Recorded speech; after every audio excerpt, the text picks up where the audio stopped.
Power, live from Washington, D.C. From Bloomberg's Washington, D.C. studios to our TV and radio audiences worldwide, welcome to Balance of Power alongside Joe Matthew.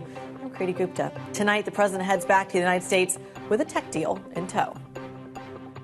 You're taking over the world, Jensen. I don't know what you're doing here. I hope you're right. All I can say is we both hope you're right. The deal being celebrated by both U.S. and U.K. officials, capping days of meetings and pageantry for the American president. We'll take you to London to dive into the details and take a look at how the markets reacted as all four major markets close at record highs. Plus, the potential government shutdown awaiting president when he arrives. With just a handful of days to go here, could Congress be barreling toward a closure? And do Senate Democrats now control the fate of a potential government shutdown? We'll have more when we speak with Texas Republican Senator John Cornyn and Illinois Democratic Congressman Sean Casten, both up ahead. Also tonight, the president looks to the Supreme Court to intervene on his push to oust Federal Reserve Governor Lisa Cook. What we should expect next, just one day after the FOMC met and handed down the first rate cut of the year. And as the president reiterates his call for European allies to stop purchasing Russian oil, we'll discuss what this latest pressure campaign could mean for the war in Ukraine with former U.S. Ambassador to Ukraine, William Taylor.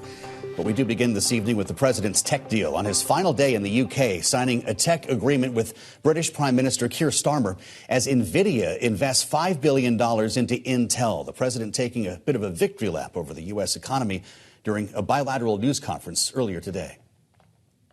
Jobs are at a record, and most importantly, we have more than $17 trillion. $17 trillion, and this is during an 8-month period being invested in the country. We have our Bloomberg reporters covering it all for you tonight with Annmarie Hordern in London, Ed Ludlow from San Francisco, and Romaine Bostick from World Headquarters in New York. Let's start with Annmarie, who joins us live from London. The president on his way home here. Annmarie, what does he have to show for it? Well, the president making a ton of news, both on the international and domestic front after this trip in London. Yesterday was all about the pomp and pageantry, the toast, the carriage rides. Today was really more about substance, the economic relationships between these two countries, and as well as a rare moment of disagreement as they try to show a united front. You talked about the tech deals, and I'm sure Ed is all clued in on what's going on in terms of NVIDIA's stake to Intel. But it was pretty interesting that that news came out as Jensen Huang was on this trip with the president. The president was flanked by tons of executives, including Jensen Huang, Sam Altman's from OpenAI, and other individuals. They announced tens of billions of dollars into the UK. That was welcome news, especially for Keir Starmer. On the international front, geopolitics really was the main theme of the bilateral press conference. One was about Russia, and President Trump said that he's very disappointed in Vladimir Putin, but also really made it contingent on whether the United States could get more involved with whether or not the European Union and other allies continue to buy Russian fossil fuels or not. And then there was this moment, of course, especially as we head into the UN General Assembly next week, where Keir Starmer was talking about Palestine and recognizing Palestine, which the Times of London says is going to happen this weekend formally by the UK government. And Donald Trump says this was one moment where we had a disagreement. There's been a few disagreements, and this was one of those moments. So that's really what the president is coming home with. I think he's trying to show a united front. That special relationship still intact, even though there was some moments there where you can see there's disagreements between both Washington and London. Annmarie, let's continue with the geopolitics because Donald Trump has a very important phone call in the next 24 hours. What can you tell us about it? Yeah, he was asked about this, 9 a.m. Eastern tomorrow morning. He'll be getting on the phone with Xi Jinping. He insinuated, likely alluded to the fact that they'll probably extend the trade agreement. And then really he talked about TikTok. Can these two leaders come to terms with how they are going to basically divest ByteDance and the Chinese Communist Party and the Chinese government's linkage to TikTok? And Trump talked about a fee-plus scenario. So that has you wondering, is this going to look like the deal that was constructed with U.S. Steel and Nippon Steel, or potentially closer to the U.S. government taking a stake in Intel? We'll have to wait to be seen. And then I think potentially one news item that could come out of this phone call tomorrow is whether or not Donald Trump and Xi Jinping will meet. They could meet on the sidelines of the APEC summit that's taking place in South Korea at the end of October, early November, or Donald Trump could be going to Beijing. And this is something we do know that the Chinese are definitely pushing for. Bloomberg's Annmarie Hordern staying up late for us in London. We thank you so much. Get home safe. Let's continue that conversation, though, especially on the tech front. For more details on NVIDIA's $5 billion investment into its struggling competitor, Intel. Ed Ludlow, of course, host of Bloomberg Technology, all over the story. He joins us now live from San Francisco Bureau. Ed, just walk us through the dynamics here between the world's largest tech company and one that's maybe had a hard time. Yeah, it's a technology agreement where NVIDIA relies on Intel for products that it's good at, and Intel relies on NVIDIA for its graphics competency. And that's the way that NVIDIA CEO Jensen Huang and Lip-Bu Tan, the Intel CEO, framed it when we spoke to them earlier this morning here on the West Coast. Jensen Huang, to Annmarie's point, was in the United Kingdom with the president, but he made time to discuss this deal because he wanted people to understand that actually this $5 billion equity stake was not the sort of big thing. For them, it was the ability to go to market using Intel technology, and for Intel to go to market in data center, leveraging NVIDIA's position in that market and their technology. What explicitly Jensen Huang said was that the administration and President Trump played no part in organizing this deal. It goes back 12 months. Engineering teams on both sides have been working on the ways in which they'll cooperate at the technology level. But there are some unanswered questions about whether the United States government taking a stake in Intel catalyzed NVIDIA's willingness to invest in their equity stake, which Jensen Huang explained by saying, look, if we believe in the technology we're working together and this big addressable market that we're tapping into, then, of course, this investment by NVIDIA is going to pay off. That's the way he framed it. Fascinating. Ed, analysis from Hargreaves Lansdowne on the terminal. NVIDIA's investment is less about money and more about influence. He writes, the political upside is big. It aligns with U.S. policy, could help ease restrictions on selling advanced chips to China. Is that the real benefit? Yes. It was asked many, many times over and over again to both Jensen Huang and Lip-Bu Tan, does this open the door to NVIDIA using Intel's foundry or contract manufacturing business for its lead-edge chips? Neither really answered the question. They both said, we're here to talk about products. But in the course of that conversation, it also came up that NVIDIA is subject to more scrutiny on what it is or isn't doing in China than Intel is right now. And as we discussed on the earlier edition of Balance of Power, is Intel not on paper the thing that this government has been pushing for? An American company that wants to do more manufacturing in the US. And the way that Jensen Huang framed it is we're always evaluating Intel as an option, but right now nothing to report. And again, the news flow is hectic right now, but hot on the heels of the FT report that China has instructed its tech companies not to buy China-specific chips from NVIDIA. That didn't come up. But the broader idea of how these two can offset some of that tension did. Ed, it's great to have you, as always. Important day. Ed Ludlow, the host of Bloomberg Tech. We thank you, as always, for joining Balance of Power. Earlier today, we spent some time with Republican Senator John Cornyn of Texas. Talk about the impact of the Trump administration's influence over corporations like NVIDIA following today's announcement on the Intel deal. And I started by asking him how he rationalizes what some describe as state-run capitalism as a conservative Republican. Let's listen. Well, as you know, we made a major investment in bringing back to our shores American advanced semiconductor manufacturing, since we only were doing roughly 12% of it. And I think many people, including me, recognize this is a national security risk when so much of it was housed in South Korea and Taiwan. And so having Intel manufacturing advanced semiconductors in the United States is a positive thing. But of course, we've all watched all the problems that they've had with their now with a new CEO, and they are struggling, it appears. But if you read the history of semiconductors, this is nothing new. It's a very tough, competitive field, but I have no objection. In fact, I'm glad to see NVIDIA see that as an investment, a good business investment. Senator Cornyn, the 10% stake, however, that the U.S. government now has in Intel, as you mentioned, has been touted as a measure of national security. There's other areas that are touted as measures of national security, including energy independence, something driven by your state and others in the South. Does the government need to be taking stakes in things like energy companies and specifically oil companies? No, I don't think so.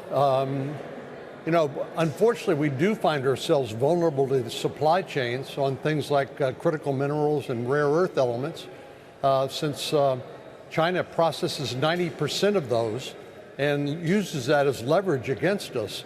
And of course, these rare earth elements in particular are essential to make the magnets that go in virtually every electric motor that runs.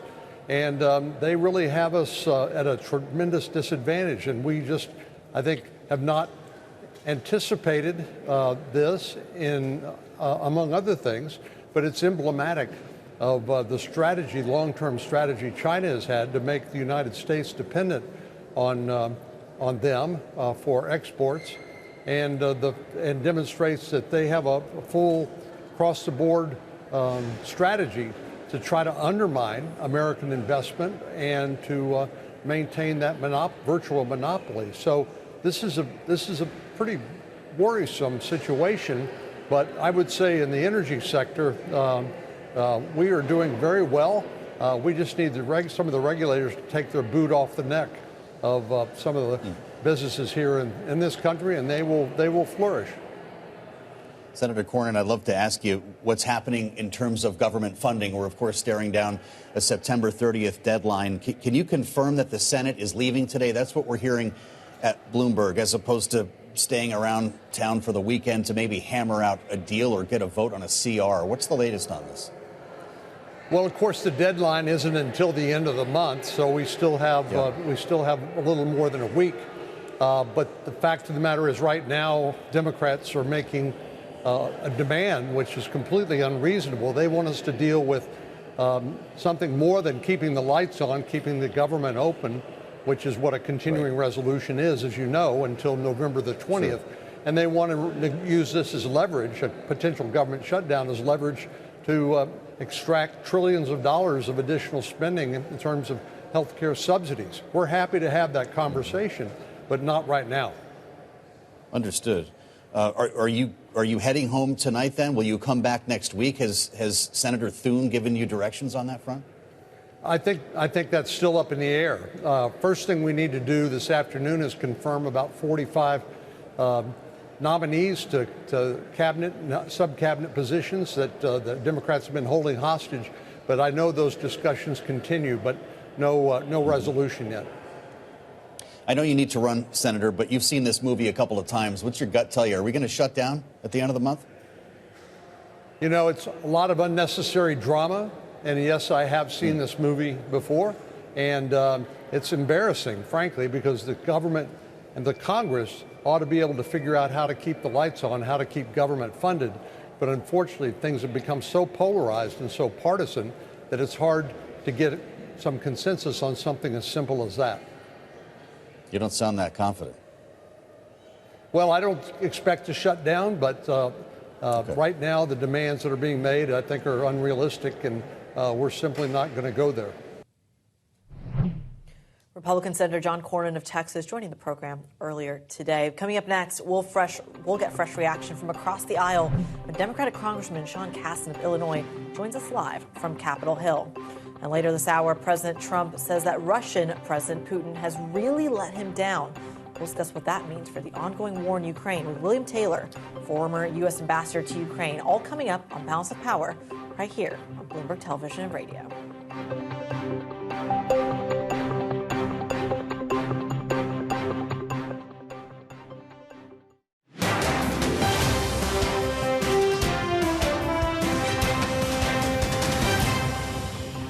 We're taking the next logical step with a historic agreement on science and technology partnerships, and this will create new government, academic, and private sector cooperation in areas such as AI, which is taking over the world. I'm looking at you guys. You're taking over the world, Jensen. I don't know what you're doing here.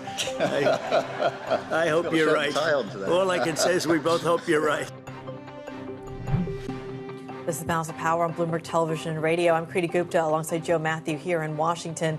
That was President Trump earlier today after signing a pact with UK Prime Minister Keir Starmer meant to deepen ties between the two countries on AI and digital assets. Among those tagging along on President Trump's state visit to the UK were the CEOs of some of the biggest and most powerful American tech companies, including NVIDIA CEO Jensen Huang, Apple CEO Tim Cook, and OpenAI's Sam Altman, highlighting their efforts to strengthen bonds with the administration. Joining us with a reaction on the tech universe and a potential government shutdown, we turn now to Democratic Congressman Sean Casten of Illinois, member of the House Financial Services Committee.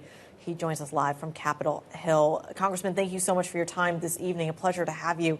As always, Let's kick it off with this tech conversation. The deal of the morning, the deal of the day, I should say, has been a $5 billion stake from NVIDIA into Intel, which several people are saying is coming at the behest of the Trump administration. We should say that the White House has, of course, denied that. But it begs the question, is this something that the White House should be doing, looking at stakes, looking at deals? Is that the role the president should be playing?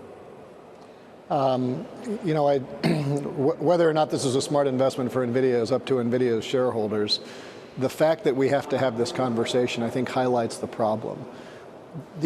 As recently as last term, there was a very bipartisan consensus that we should be concerned about Chinese state-owned enterprises, because when you deal with one of those companies, are you dealing with the interests of the company or the Chinese state? When you share information, who has access to that information?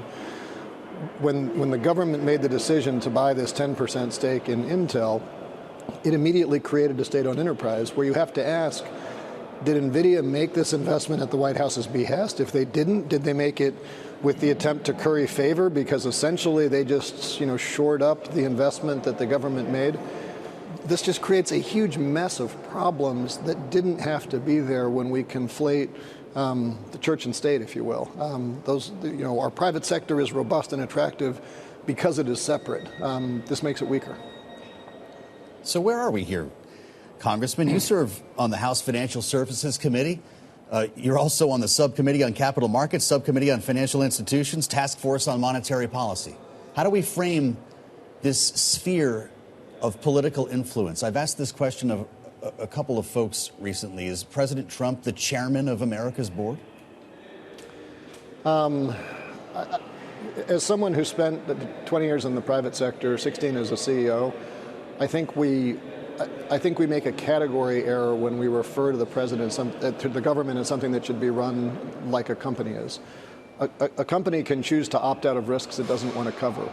A government is expected to look out for every person after a hurricane, after whatever else. The idea that we should have a government that is invested purely in the business of the United States and essentially openly accepting bribes. You look at what's going on in this crypto universe, it is insane. Billions of dollars have flowed to the Trump family in exchange for people who are openly asking for pardons for their crimes, openly asking to have SEC charges dropped against them. That sends a signal to the rest of the world that the United States is a place where, in order to do business, it's not rule of law that matters, it's not the strength of our financial markets that matters, it's did you pay a sufficient bribe to Trump or the Trump family or Steve Witkoff's son in the case of some of these crypto deals? And you can go down that path, but you end up looking like a banana republic pretty soon. And we've spent 250 years building, I think, an economy to be envious of. It takes a long time to build something like what we have. It takes very little time to break it. And I'm really nervous about what the White House is doing right now, breaking that trust. Well, I don't want to accuse anybody of taking bribes here, but Congressman, our listeners and viewers should know that you were in business. You were a fuel chain consultant, and you opened a business with your dad. You know what it's like to run a company. How should these CEOs respond when the White House calls? One of my board members used to say that when you ask companies to be moral, you're misunderstanding what they do. They aren't moral, they're not immoral, they're amoral. A CEO should be out there saying, how do I maximize value for my shareholders? And if you're the CEO of an oil major doing business in Algeria, you're going to understand that there's a different set of rules and ethics that apply to doing business there. So I don't begrudge them for lining up to try to curry favor financially with Donald Trump. But I fear what that does if people start looking at the United States as a place where that is how business works. You look at these the block on the Ørsted investment in this offshore wind facility, they deployed 80% of that project. They're losing $2 million a day that's not running for no reason other than that the president doesn't like wind, and I don't know, maybe it wasn't paid off sufficiently. Well, why would a future Ørsted invest in America? If those countries don't want to invest in America, what does that mean for all the rest of us? And we have to be sensitive to that stuff. So I'm sure I would like the CEOs to behave as larger moral agents, but that's not really their job. Their job is to look out for their, what their shareholders demand them to do and play by the rules of the game. It's our job as legislators to make sure that those rules are fair. Well, Congressman, speaking of that responsibility to shareholders, I'd like to play some sound from the president when it comes to him addressing what's going on between the FCC and ABC lately, if you don't mind. Just play the sound, get your reaction. I read someplace that the networks were 97% against me. I got 97% negative, and yet I won it easily. I won all 7 swing states, popular, I won everything. And if they're 97% against, they give me only bad publicity or press. I mean, they're getting a license. I would think maybe their license should be taken away. Well, Congressman, there, the president talking about threatening TV licenses based on just how favorable the coverage is of him. That begs the question, though, from a corporate perspective of whether or not it is beholden to shareholders for some of these CEOs to ultimately show favor to the president as, again, a responsibility to the folks that are invested in them. What do you think? Well, let me be very clear. If you pay a bribe, you have committed a crime. If you accept a bribe, you've committed a crime. There are 2 criminals in that transaction. Unless you are gambling that our democracy is about to die and there's never going to be anyone in the White House except for Donald Trump, you're not beyond the statute of limitations. And so I think the question for people at ABC, I think I'm more specifically concerned with Nexstar, because Nexstar had a deal that was going through to try to get a merger approved.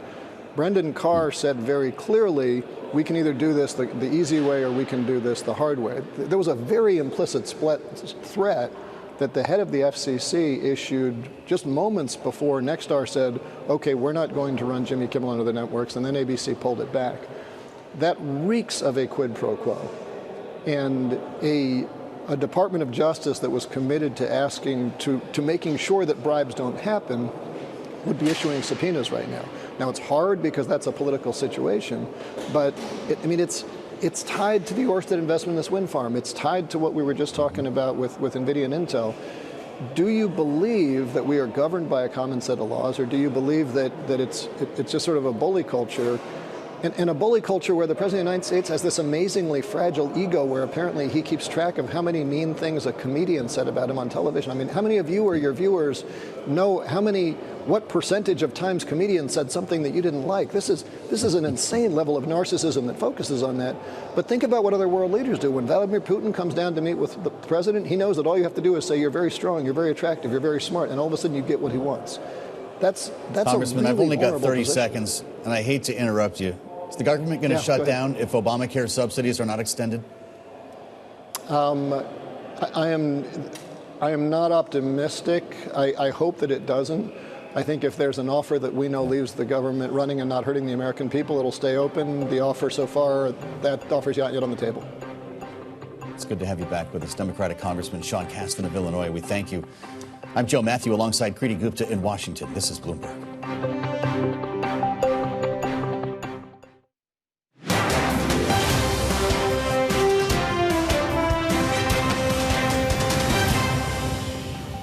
Stocks being at all-time high can fuel consumer sentiment, can propel the economy in a very much sort of circular fashion. So it's no surprise that, that all of a sudden consumer spending is picking up again as the S&P's at all-time highs and they're cutting interest rates. The question is, what is the price we're going to pay for that down the line? There's a real chance that we do create a bubble, and I think that everyone who invests in equities has to acknowledge that.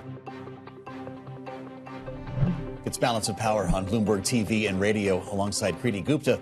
I'm Joe Matthew in Washington. That was Alex Altman, Global Head of Equities Tactical Strategies at Barclays, today on Bloomberg Surveillance. Big day for the markets. How about it? With all 4 major benchmarks closing at record highs. First time that's happened since 2021, only the 26th time it's happened in the last century. As we turn now to power moves with Bloomberg's Romaine Bostick, who joins us live from World Headquarters in New York. Romaine? Yeah, Joe. I mean, and look, we should point out, Alex is right in terms of his sentiment, but honestly, we have to let the markets have their day coming off the heels of that Fed rate cut, and it was record highs all around for the NASDAQ, for the Dow, for the S&P, and probably more importantly, the number at the bottom of your screen there, that is the Russell 2000. It's mainly small cap companies, mainly companies with a lot of debt, mainly companies with a lot of outsized exposure and risk to economic cycles. That index as a group had not hit a record high since November of 2021, the longest drought for that index in decades. That is now over. And now you talk about a Russell 2000 at record highs. And what does that actually mean about investor sentiment, about consumer sentiment, and about whether this rally will continue? There is this idea right now, Joe and Criti, that economic conditions are not only stable, but that a series of rate cuts could potentially prop up the economy even further, which would bolster bottom lines, particularly for a lot of those small and mid-cap companies. I do want to turn your attention to one of the larger companies that is exposed to the economic cycle, and that is FedEx. They just reported earnings just after the bell about an hour ago. They shipped 17 million packages a day, a good barometer of where we stand in the U.S. economy. And based on their earnings and based on their guidance, Joe and Criti, things, at least in their view, are looking good, projecting 4 to 6% revenue growth for the fiscal year that started just about 3 months ago. But I should point out, there are a lot of asterisks that come alongside that forecast, asterisks that are squarely focused on trade and economic policies coming out of Washington that FedEx says as long as they remain stable, so too will their forecasts. Romaine, it's interesting to see the markets reacting with such breadth, that relief rally, even with the rate cuts priced in. When you look at initial jobless claims that came in as well, that wasn't necessarily a rosy number. How should we be thinking about economic data when it comes to these markets? You know, everyone says right now is to really focus in on consumer spending and focus in on jobs and, more importantly, wage growth. Just a reminder here, while there has been a weakening in the labor market, wage growth has been strong. In fact, wage growth has actually outpaced inflation. That's a big part of the reason why you continue to see consumer spending holding up, which, of course, makes up about 2/3 of our GDP. And most people expect a relatively robust holiday season. FedEx said so, both in its earnings release and on the conference call. We've heard that from other retailers. We heard that from other shippers. I guess the big question, Criti, is whether that actually comes to fruition over the next 2 to 3 months. But for at least for right now, I guess you can just say, let the market, I guess, have their moment. Having a moment indeed. A broad rally, a record high. What more can we ask for? Bloomberg's Romaine Bostick walking us through the market action today. We thank you so much. Romaine hinted at the tech outperformance there. Of course, tech deals were a major focus, not just the markets today, but the president's visit to the UK. The war in Ukraine was also very much in focus. This morning, President Trump expressing his renewed frustration with Russian President Putin. Take a listen to what he said alongside British Prime Minister Keir Starmer this morning. The one that I thought would be easiest would be because of my relationship with President Putin, but he's let me down. He's really let me down. I hope we're going to have some good news for you coming up. But again, it doesn't affect the United States. And look, it doesn't so much affect you. Of course, you are a lot closer to the scene than we are. We have a whole ocean separating us. We have to put extra pressure on Putin. And it's only when the president has put pressure on Putin that he's actually shown any inclination to move. So we have to ramp that pressure up. Joining us now with more analysis right here on Balance of Power on Bloomberg Television and Radio is William Taylor, former U.S. ambassador to Ukraine under the George W. Bush and Obama administrations. He was also the former charge d'affaires and interim in the first Trump administration, now distinguished fellow at the Atlantic Council's Eurasia Center. Ambassador, thank you so much for your time today. We really appreciate it. You heard Keir Starmer there talking about adding more pressure. Are secondary sanctions the answer? Kerry, I think they're part of the answer. I think the economics are part of the answer. Another big part, maybe even more important, are the weapons that the Americans, the Europeans provide, the funds that the Europeans are providing to the Ukrainians to buy weapons from the United States. That's important. The secondary tariffs and secondary sanctions do put pressure on those nations that buy Russian oil, and that can reduce the flow of money coming into the Russian economy, which is used to bolster the war. Will Europeans answer the call or the demand of President Trump to stop buying Russian oil? Is it in their financial interest to do so? Because if not, it sounds like there will be no secondary sanctions. Well, Joe, they've reduced a lot already. Yeah. They've remarkably gone down. What would it mean to stop it all? It would mean that the Hungarians and the Slovaks are the ones who have not reduced. It would mean those two coming down. Like, if you're going to get all the NATO nations, which is what President Trump said, you're going to have difficulty with the Hungarians and the Slovaks. Sounds like it. Those are Trump allies. Viktor Orban and Donald Trump are friends. And so maybe President Trump can lean on them. And he's disappointed in Putin, and he can work on those two. I'd love to get your sense of some of the rhetoric that we heard today. I'd love to be able to hear, in fact, from Keir Starmer. We have a piece of this conversation from earlier because the president was listening to Keir Starmer. He was listening to the prime minister. He was likely listening to the king on the day of ceremony that he had yesterday. Listen to the prime minister, if we can do that, from the conversation they held earlier today in front of cameras. We're also working together to end the killing in Ukraine. In recent days, Putin has shown his true face, mounting the biggest attacks since the invasion began, with yet more bloodshed, yet more innocents killed, and unprecedented violations of NATO airspace. These are not the actions of someone who wants peace.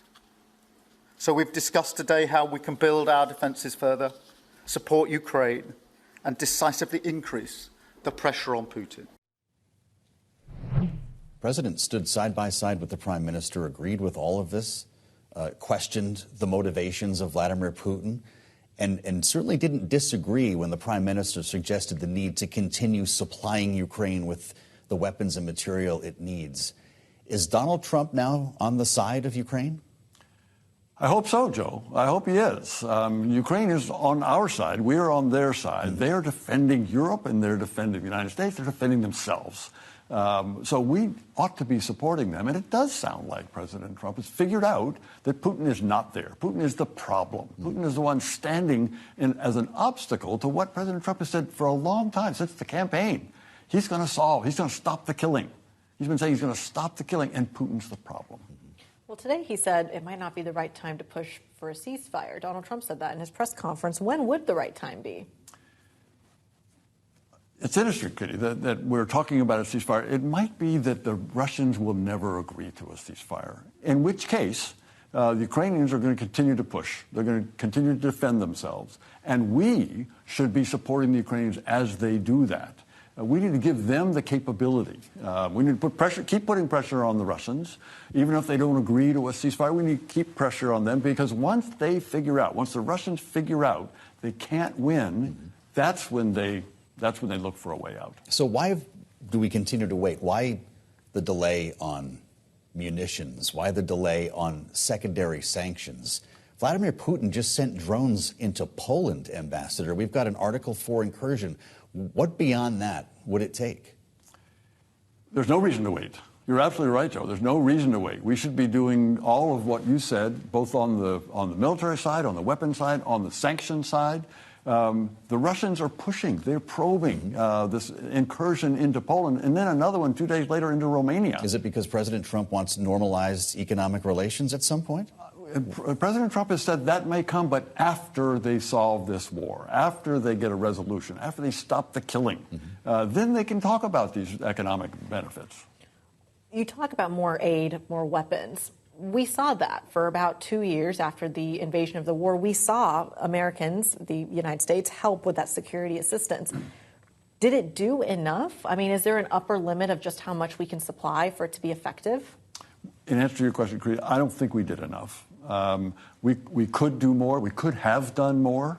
And we can still do a lot more. There are weapons that we can provide to the Ukrainians that give them long range, so that they can fire at military targets deep into Russia, which they're doing with their own weapons, but their own weapons don't have the same payload as ours. So they can't do as much damage to these military targets, to the refineries, to the military headquarters. That's the kind of thing that really needs to put pressure. That's the military side of putting pressure on Putin. There's a call for a no-fly zone over Ukraine. You know what it takes to stand up a no-fly zone. It's a big deal. It takes a lot of people and a lot of money to maintain. Is that what's called for? It might be what's called for, Joe. There's a lot of talk about that, in particular after this incursion into Poland. Yes. Others had been talking about, the Ukrainians, as you know, have been talking about that for a long time. Absolutely. Now Poland is. And now Poland is. But I was just in Kyiv at a security conference. A lot of discussion of a no-fly zone there.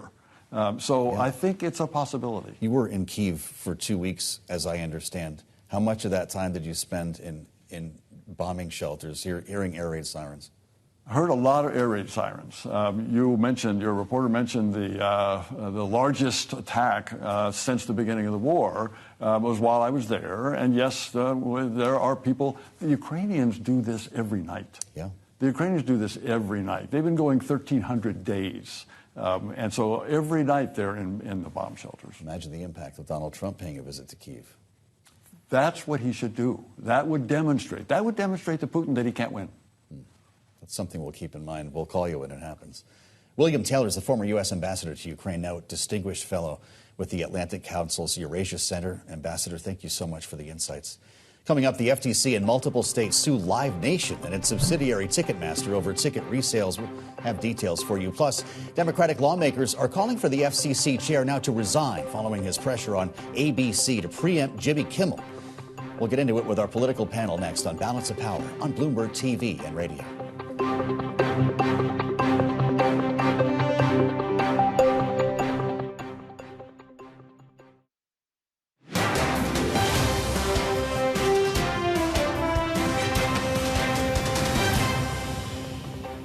This is Balance of Power on Bloomberg TV and radio alongside Kriti Gupta. I'm Joe Matthew in Washington. We'll have a lot more on all the political news of the day with our political panel up ahead.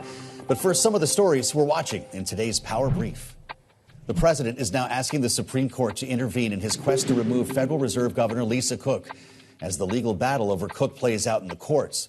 The government insisting Cook is not entitled to due process as a presidential appointee and that the lower courts had no authority to second-guess the president's judgment on what constitutes cause for Cook's removal. Cook filed her brief with the court earlier today. Plus, since the beginning of July, Canadian officials have seen more than 5,500 asylum seekers crossing the border from New York to Quebec. This comes as new immigration policies, including ICE raids, are driving away migrants and even some U.S. citizens. Haitians and Venezuelans make up the largest demographics of migrants turning northward, though they may not be able to stay. Canada is tightening entry requirements and are likely to turn away anyone who can't prove Canadian family ties. Meanwhile, the Washington Post now reports ICE is seeking new office spaces in hundreds of locations across the United States to support the president's crackdown plan. Earlier today, the FTC in 7 states sued Live Nation Entertainment and its subsidiary Ticketmaster for failing to stem the use of automated ticket buying bots at large-scale resale operations of popular events.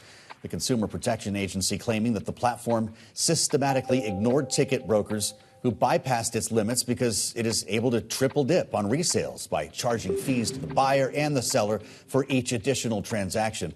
The FTC has redoubled its scrutiny on violations of the 2016 Better Online Ticket Sales Act after an executive order in March directed the agency to prioritize ending large-scale ticket scalping. And FCC Chairman Brendan Carr says Jimmy Kimmel's comments about the shooting of conservative activist Charlie Kirk, quote, appeared to mislead the public about a significant fact. This, of course, about the suspected shooter's political affiliation. Carr told CNBC the FCC has a strong case to punish Kimmel, ABC, and Disney following Kimmel's comments Monday on the Kirk shooting and the president's reaction to Kirk's death. Carr cited the FCC license ABC holds as the reason for the scrutiny over Kimmel's comments. Disney pulled Kimmel off his show last night indefinitely, just minutes after Nexstar Media Group, which owns dozens of ABC TV affiliates, said it would pull the show from its stations. Nexstar has business before the FCC as it seeks the approval for a $6.2 billion agreement to acquire Tegna. Protesters gathered outside of Kimmel's studio as Democrats on Capitol Hill are now calling for Carr's resignation from the FCC as Republicans, including the president, cheer on Kimmel's suspension. Let's get into it with the panel. Joining us now with their reaction to this and other stories we're following. Kristen Hahn, partner at Rock Solutions, our Democratic strategist, alongside Republican strategist Greta Joins, policy director at Brownstein Hyatt. It's great to have both of you with us here. Greta, I'll start with you because there are big questions today about freedom of speech, government interference in a media company in this particular case. Did Kimmel deserve to be taken off the air? I think that's a question for Bob Iger and Disney, and they clearly decided that he did. I think he was causing them problems with their affiliates and ultimately warranted a suspension. There was no government action here. I think that you can maybe allude to there was increased scrutiny on exactly what was happening with the license, but Jimmy Kimmel, his First Amendment rights are not contingent upon him having a show on broadcast television. Sure. Brendan Carr, though, said, openly, we can do this the easy way or the hard way. That's pretty tough talk, isn't it? It's true, but ultimately it would have had to come before the FCC. There is a process that would have had to go through. Yeah. And I think clearly executives at Disney felt that there was something there, and ultimately I think their viewers and their affiliates decided this was not good for their brand. Do you think Disney, ABC, Jimmy Kimmel felt like they were entitled to due process? I think that they're concerned about action by the administration, whether, like you said, there would be due process, but you're looking at CBS and what happened with, the late night show there. And then just on Air Force One, the president said, he wants to go after Jimmy Fallon and Seth Meyers on NBC and said, they say terrible things about me. They don't have a right to do that. And the thing is, they do have a right to do that. Now, it's up to the ultimately the networks to decide whether to keep these shows on air or not. But I think, they're all kind of like looking at what the administration can do. And I think that type of rhetoric and comments by the FCC commissioner, could push them in one direction or the other. Reporters asked President Trump about this today, and he didn't hold back with his answer. Listen to the president from earlier.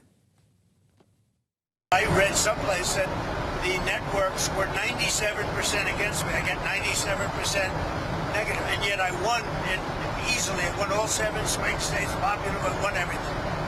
And if they're 97% against, they give me only bad publicity or press. I mean, they're getting a license. I would think maybe their license should be taken away. So where's this going, Greta? Will there be others? He's called out 2 other late-night talk show hosts, Jimmy Fallon included. Are they about to lose their jobs? He says, NBC, do it now. I think that's a question for NBC. I frankly don't know exactly where they're going to go. I think a lot of it depends on budget and viewership. I think that's what happened with Colbert, although the left would like us to certainly think differently. I think going forward, the focus will certainly be on truthful statements on those entities that use broadcast licenses that are granted by the FCC. And I think there's a lot of late night shows that certainly have diverted from jokes into trying to provide factual and news-based type of content. And that certainly is a concern for Chairman Carr. I have to admit, I wonder how many people in America are watching late night TV on an antenna, not cable or on YouTube or whatever. I'm guessing. So why even bother with a broadcast license? Just do your thing online. I think there's a lot of options out there. I could be wrong, but I believe Colbert has already secured a deal with Netflix. I am sure that Jimmy Kimmel has options before him if he wants to take his show just direct on YouTube, or everyone has a podcast now. So ultimately, I don't think that this is going to be the end of Jimmy Kimmel and ultimately his First Amendment rights to say whatever he wants to about President Trump. But Greta, on late night comedy or any sort of art or anything that is really ascribed to his free speech, how legal is it to create pressure around something that is that subjective? I think that it is legal, is certainly to re-examine broadcast licensees. I think if you look at what FCC Chairwoman Jessica Rosenworcel said during the Biden administration, there is a public interest standard, and it should be scrutinized by the FCC and by the federal government. And ultimately, I think there's the ability for Chairman Carr to determine what is within that standard. And I think that was certainly something that they just mentioned they were considering doing. Jimmy Kimmel said something that I think his bosses found offensive, and he was taken off the air for a certain period of time. He hasn't been fired. The show has not been removed completely. Yeah. So I think it's TBD ultimately what the next step is. It's an important clarification, by the way. He's indefinitely, I guess, suspended, or the word we're using here. Barack Obama weighs in on this on Twitter. Former president says after years of complaining about cancel culture, the current administration has taken it to a new and dangerous level by routinely threatening regulatory action against media companies unless they muzzle or fire reporters and commentators it doesn't like. Has cancel culture moved to the right? Yes, it absolutely has. And I'm sorry, Seth Meyers is telling jokes, and they're telling factual information. They're not trying to be news stories. They're not saying they're trying to be news stories. And we on the Democratic side of the aisle have been accused of this for so many years. And this is exactly what's happening. It's exactly what's coming out of the White House. There's threatening, rhetoric coming out of the FCC. And I'm sorry, it's just like you can't go after the comedians. The comedians are saying what they're going to say. Now, yes, of course, the networks can make their own decisions. But if we're going to sit here and say that pressure by this White House and the president, what we didn't see from that clip immediately following when we cut that clip was the president saying, I don't think they should be allowed to do that. They shouldn't be allowed to say these things on air. It's ridiculous. And we should all be concerned about it. Well, Kristen, what tools are there to address it? I mean, I think we're seeing this across the aisle. It's not just with network television. You're seeing it all kinds of different businesses. We're looking at technology businesses when we're looking at tariffs and, you can't, and the message that the administration is conveying to different companies about whether they'll be able to operate in certain countries, based on, how they operate here in the U.S. and their dealings with the administration. So we're seeing an involvement by the federal government and this administration in the private sector across the board that we have not seen in a very long time. Well, you bring us full circle to where we started the program, and it was one of our top stories today, Greta. What do you think of not so much the NVIDIA investment in Intel? NVIDIA says that didn't involve the administration now, but the government's stake in Intel, the announced deal that the government would take 15%, skim 15% off the top on NVIDIA and AMD sales to China. These kind of things run counter to conservative Republican philosophy. I think that when you're looking at something like the Chips and Science Act, which allocated billions of dollars ultimately to invest in these companies, I think that it is important. The whole idea behind that legislation was to create a marketplace here in the U.S. that we hadn't seen. Sure. And certainly, I think the President and certainly Secretary Lutnick are trying to find opportunities to get Americans a return on that investment. Ultimately, if that is removing regulatory burdens, but those dollars need to follow the American taxpayer. And I think that there was a lot of uncertainty around how the Biden administration distributed those dollars. So I think that there are certainly a lot of questions ultimately as to what that 15% looks like. Yeah. How will the board ultimately be comprised? But I do think going forward it doesn't feel like overreach to you.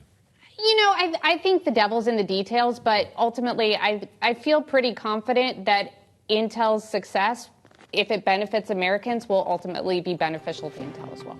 All right. Greta joins Kristen Hahn. Thank you so much for joining us for our political panel tonight. To learn more about these stories you heard, check out our Washington Edition newsletter on the terminal and online. You'll find a lot when you get there. Another busy news day. Thank you for spending part of it with us on Balance of Power. We'll see you back here tomorrow alongside Kriti Gupta. I'm Joe Matthew in Washington. This is Bloomberg.